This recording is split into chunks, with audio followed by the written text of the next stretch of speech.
I would rise, but... Do you know what your wife has done? She did nothing I did not command.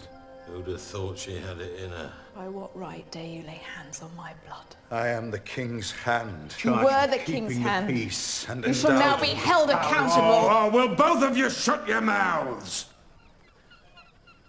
Catelyn will release Tyrion, and you'll make your peace with Jaime. He butchered my men.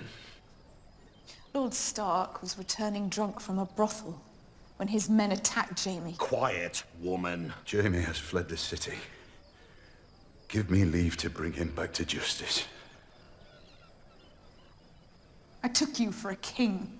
Hold your tongue. He's attacked one of my brothers and abducted the other. I should wear the armor, and you the gown.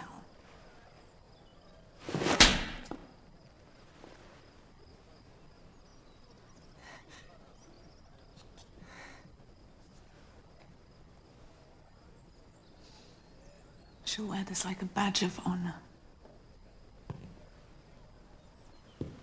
Wear it in silence, or I'll honor you again.